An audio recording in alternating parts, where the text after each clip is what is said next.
শ্রমিকদের মানসিক স্বস্তি দিতে খেলাধুলাকেই বেছে নিচ্ছে গাজীপুরের বিভিন্ন পোশাক কারখানা। কাজের ফাঁকে খেলায় অংশ নিতে পেরে উচ্ছ্বসিত পোশাক শ্রমিকরা বলছেন, সব প্রতিষ্ঠান যদি শ্রমিকদের নিয়ে খেলার আয়োজন করে তাহলে বাড়বে কাজের গতি।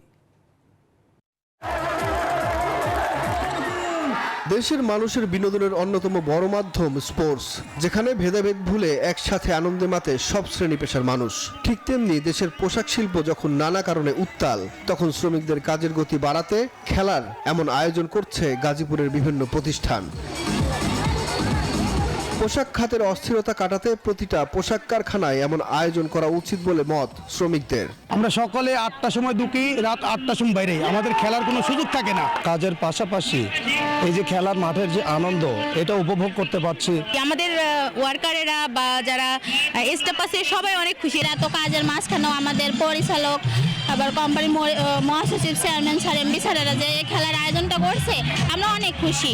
আমরা চাই গাজীপুরে প্রত্যেকটা গার্মেন্টস ফ্যাক্টরিতে যদি এমন খেলার আয়োজন করে টুর্নামেন্টের, তাহলে আমরা শ্রমিকরা আরও আনন্দিত হতে পারি।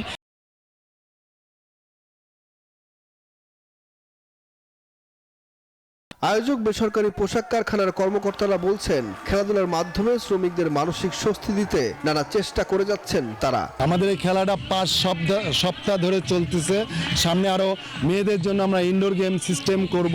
এর মাধ্যমে শ্রমিক এবং কর্মকর্তা, কর্মচারী এবং মালিকের মধ্যে যে একটা মিলন মেলা, একটা বন্ধনের সৃষ্টি হয়েছে। পোশাক শ্রমিকদের প্রত্যাশা, মাঝে মাঝে এমন খেলাধুলার আয়োজন করবে প্রতিষ্ঠানগুলো।